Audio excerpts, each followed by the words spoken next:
नमस्कार दोस्तों, स्वागत है आप सभी का आपके अपने YouTube चैनल ड्रॉइड व्यू पे, जहाँ पे मैं आपका फ्रेंड योगेश लेकर आया एक नया वीडियो। और यहाँ पे हम TWS के बारे में इन जनरल जानेंगे। साथ ही हम देखेंगे वो ऐसा कौन सा ब्रांड है जिसका TWS आप देख सकते हैं।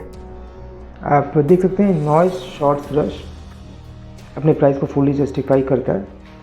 उसके अलावा फायरबोल्ट का निंजा 201, फायरबोल्ट का Ninja 311 and Oppo Enco Air 2। तो सबसे पहले नॉइस शॉर्ट्स रश का अगर बात करें, जो इनकी केस है काफ़ी स्टडी है और कुछ रबराइज्ड टेक्सचर दिया हुआ इस पर। और अगर बात करें ईयरफोन्स की, तो बहुत ही अच्छे ईयर हुक्स के साथ आते हैं। पूरा ही जो ईयरफोन है आप देख सकते हैं रबराइज्ड कोटिंग है यहाँ पे। और बिकॉज ये ईयर हुक्स के साथ आते हैं तो ये कानों पे अच्छे से फिक्स हो जाएंगे। नॉइस शॉर्ट्स रश के स्पेसिफिकेशंस की बात कर लें तो ये आपका 8.8 ग्राम का ईच ईयरबड है। और इसमें जो ड्राइवर्स दिए हुए हैं ये 12 mm के ड्राइवर्स हैं। ब्लूटूथ 5 टेक्नोलॉजी पे आता है। इसमें गेमिंग मोड भी दिया हुआ है, low latency. Charging time 2 hours है। कंपनी का क्लेम है कि नॉइस शॉर्ट्स रश जो है आपका 6 घंटे के अराउंड चलेगा।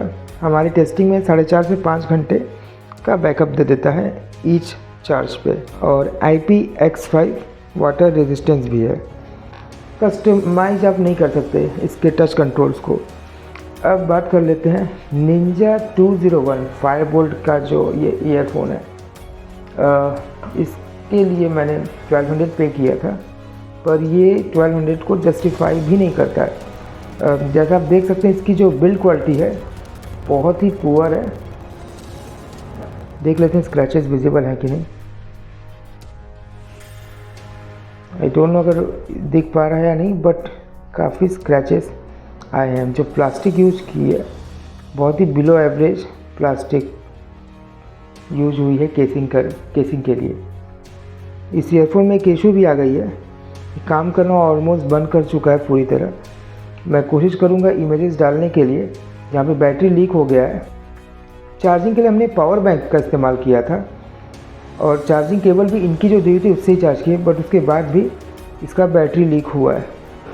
इसमें क्या ही हम बोलें, इसमें तो ज़्यादा हम बोलना भी नहीं चाह रहे हैं, कुछ खास बोलने को है भी नहीं इसमें। कंपनी कहती है फास्ट चार्जिंग होती है।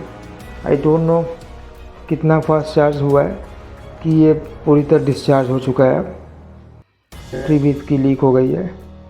एक अच्छी बात इसमें ये लगी थी कि जब इसका लीड खोलते थे तो ये कनेक्ट हो जाता था आपके फ़ोन से, अगर पहले से पेयर्ड किया हुआ है आपके फ़ोन के साथ। तो IPX4 वाटर रेजिस्टेंट है और इसके भी कंट्रोल्स प्री डिफाइंड है, हम इसको कस्टमाइज़ नहीं कर सकते। अब बात कर लेते हैं फायरबोल्ट निंजा G311 की। ये हमें 1300 का पड़ा था। फॉर्चुनेटली ये अभी भी काम कर रहा है, ख़राब नहीं हुआ है। फायरबोल्ट निंजा 311 को हमने 1300 का ख़रीदा था, अभी ये 1000 रुपये के मिलते हैं। इसमें ENC मोड है, बेसिकली सभी में ENC मोड है, ANC किसी में भी नहीं है। 13 mm ड्राइवर्स के साथ आता है। टच कंट्रोल्स प्री डिफाइंड हैं, आप इन्हें कस्टमाइज़ नहीं कर सकते किसी ऐप के थ्रू। और ये भी लीड खोलने पे आपके फ़ोन के साथ कनेक्ट हो जाएगा अगर पेयर्ड है पहले से तो। Last but not the least Oppo Enco Air 2 के बारे में हम बात करेंगे दोस्तों। ये मेरा फेवरेट है इन चारों में। ओप्पो एंको एयर 2 हमें 1800 का पड़ा था दोस्तों। ये 13.4 mm के डायनामिक ड्राइवर के साथ आता है। लो लेटेंसी को भी सपोर्ट करता है दोस्तों। इसमें भी वही सिस्टम है, आप जैसे ही लीड खोलते हैं ये अगर आपके फ़ोन के साथ पेयर्ड है तो तुरंत कनेक्ट हो जाएगा इंस्टेंटली। ये ब्लूटूथ वर्जन 5.2 पे आता है। 10 मीटर ब्लूटूथ रेंज है। सिंगल चार्ज पे आपको आराम से ये 3 घंटे का बैकअप दे देता है और केस इसे 4 बार चार्ज कर सकती है। अगेन Type-C पोर्ट के साथ आता है एंड IPX4 की रेटिंग है। इसे आप हे मेलोडी ऐप से कॉन्फ़िगर कर सकते हैं। वहाँ पे इक्वलाइज़र भी आप सेट कर सकते हैं, original sound, base boost, clear vocal. But मैं रिकमेंड नहीं करूँगा base boost, because already 13 mm drivers हैं, बेस अच्छी है। अगर आप बेस बूस्ट इनेबल करते हैं तो बेस बहुत ही आर्टिफिशियल सी लगने लगती है और गाना सुनने का मज़ा फिर नहीं रह जाता है एक्स्ट्रा बेस सुनने से। ईयरबड कंट्रोल्स को आप कस्टमाइज़ कर सकते हैं दोस्तों हे मेलोडी ऐप से, कि single tap, double tap, triple tap and touch and hold पे आप क्या कस्टमाइजेशन चाहते हैं। तो सबसे पहले नॉइस शॉर्ट स्लश की बात कर लें, जो तकरीबन 2000 रुपये का मैंने लिया था और किसी तरह कोई रिग्रेट नहीं है। हालांकि अभी ये मॉडल डिसकंटिन्यू हो चुका है, पर आज भी ये परफेक्टली वर्क कर रहा है। सबसे अच्छी बात ये है कि ये जो ईयर हुक्स हैं, ये मैं अगर रनिंग पे जा रहा हूँ या मैं जिम में ट्रेडमिल कर रहा हूँ या किसी भी तरह का कोई भी कार्डियो एक्सरसाइजेज हुआ या कोर ट्रेनिंग या स्ट्रेंथ ट्रेनिंग एक्सरसाइजेज, तो ये ईज़िली कानों से बाहर नहीं आता है। इसमें गेमिंग मोड भी अच्छी दी है, लो लेटेंसी सही से वर्क करता है। इसकी बस एक प्रॉब्लम मुझे ये लगी कि जो म्यूज़िक क्वालिटी है वो अबव एवरेज कह सकते हैं, बिकॉज़ इसमें बेस बहुत ही कम है और साउंड भी उतना ज़्यादा नहीं है। माने एट मैक्स वॉल्यूम अगर आपके जिम में अगर गाने चल रहे हैं तो आपको आपकी म्यूज़िक सुनने में इशू आ सकती है। और इसमें क्योंकि बेस कम है तो उतना प्लीजिंग नहीं है। अगर आप ऐसे पर्सन हैं जो बहुत ज़्यादा बेस से एंजॉय करते हैं, ये आपके लिए नहीं बना, सॉरी। इन सारे ईयरफोन्स में दोस्तों माइक्रो यूएसबी चार्जिंग पोर्ट सिर्फ नॉइज़ में है और ईयर हुक्स भी नॉइज़ में है। बाकी सारे जो हैं इसमें टाइप सी दिए हुए हैं।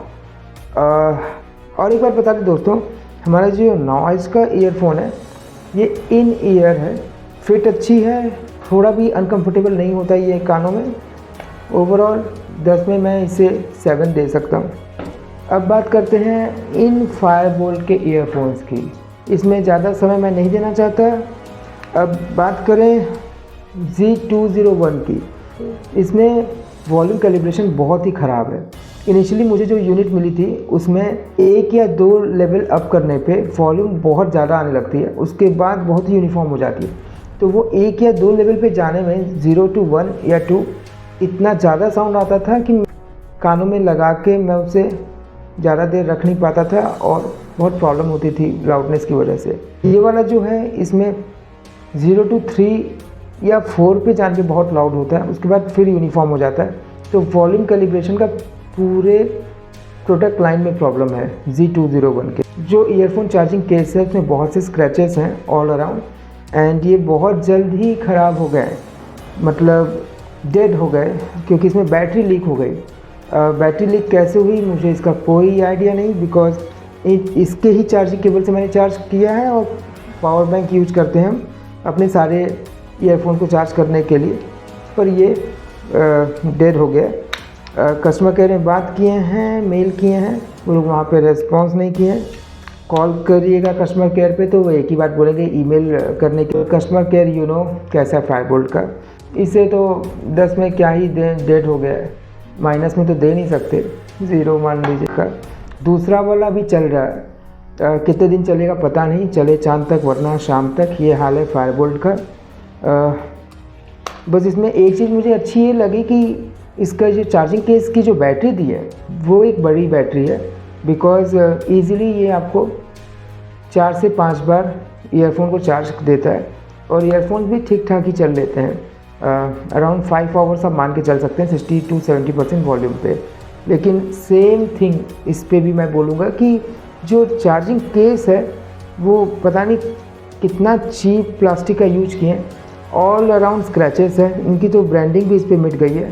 खैर होने से भी क्या ही फ़र्क पड़ जाता। इसमें भी अबाव एवरेज बोलेंगे 10 में 5, किसी का कोई कस्टमाइजेशन तो नहीं है, साथ ही कानों में बहुत ही अनकंफर्टेबल है। इन ईयर नहीं है, ये हाफ इन ईयर है, पर फिर भी ये कानों में चुभता है जैसे। ठीक है, मैं बहुत ज़्यादा देर इसे नहीं पहन सकता कानों में, मुश्किल से मैं इसे लगा सकता हूँ 1 से 1.5 घंटा, उसके ऊपर तो मैं इन्हें लगा भी नहीं पाता। बता दें कि इसका वॉल्यूम कंट्रोल ठीक है, म्यूज़िक क्वालिटी भी ठीक है, बेस भी डिसेंट सी है, पर फिर भी मैं फायरबोल्ट तो रिकमेंड हरगिज़ नहीं कर सकता, जो मेरा एक्सपीरियंस रहा इनके साथ उसे देखते हुए। अब बात कर लेते हैं ओप्पो एंको एयर 2 की। ट्रस्ट मी, आंख बंद करके आप ओप्पो ब्रांड पे भरोसा कर सकते हैं। और इनका जो क्वालिटी कंट्रोल है बहुत ही अच्छा है ईयरफोन्स में भी। बता दें, एक तो इनकी हे मेलोडी ऐप जो है मैं शेयर कर दूंगा उस ऐप का इंटरफेस आपके साथ, उससे आप ईयरफोन्स को कस्टमाइज़ कर सकते हैं। इनकी जो चार्जिंग केस है वो उस पर भी बहुत ही माइन्यूट स्क्रैचेस है। बेसिकली ये बहुत ही अच्छी बिल्ड के साथ आता है जो चार्जिंग केस है, वो बहुत प्यारा सा दिखता है। और अगर ईयरफोन्स की बात कर लें तो बहुत स्टाइलिश दिखते हैं। और उसके साथ ही इसमें क्योंकि 13mm ड्राइवर्स हैं तो बेस हैवी है, अच्छी बेस है। Music lovers will enjoy this. और वॉल्यूम कैलिब्रेशन भी अच्छा है, टच कंट्रोल्स भी अच्छे हैं, कोई भी इशू इस ईयरफोन में नहीं है। और फर्स्ट क्लास चल रहा है after crossing the warranty period, तो मैं इसे आंख बंद करके रिकमेंड कर सकता हूँ। ये अगर नहीं भी मिले तो इसके साथ ही उन्होंने लॉन्च किया था ओप्पो इनको एयर 2 प्रो। मैं कोशिश करूँगा डिस्क्रिप्शन में कुछ अच्छे ईयरफोन्स सजेस्ट करने की मैं, तो आप उसे चेकआउट कर सकते हैं। ओवरऑल ये वीडियो बनाने का मोटिव सिर्फ इतना था कि आप जान सकें ब्रांड्स कहाँ स्टैंड करते हैं when it comes to TWS। Oppo, Noise, boat, इन सारे ब्रांड्स पे आप ट्रस्ट कर सकते हैं। पर फायरबोल्ट और भी बहुत से हैं, मैं नाम नहीं लेना चाहता इस वीडियो में। ये मेरे पास है, मैं यूज़ कर, इसलिए मैं फायरबोल्ट का नाम ले रहा हूँ। अदरवाइज़ आपको भी पता होगा अमेज़ॉन, फ्लिपकार्ट पे भर भर के ऐसे ब्रांड्स हैं जिनका वही सेम फंडा है, चाइना से मंगाए, उसको वापस पैक किए, ब्रांडिंग लगाए, सेलेब्स को एंडोर्स किए और सेल कर दिए। तो लेने का कोई मतलब नहीं बनता। अगर आपको लेना ही है तो अच्छे ब्रांड्स के ईयरफोन्स के साथ जाएँ। Oppo will be my choice. इसके अलावा और कोई अगर TWS हम हाल फिलहाल में ऑर्डर करते हैं तो डेफिनेटली आपके साथ उसको शेयर करेंगे। और सब्सक्राइब कर लें हमारे चैनल को, क्योंकि इसी चैनल पे होती है हर गैजेट्स की असली टेस्ट। आप सभी दर्शकों का बहुत बहुत धन्यवाद। जुड़े रहें हमारे साथ, फिर मिलेंगे एक नई वीडियो में।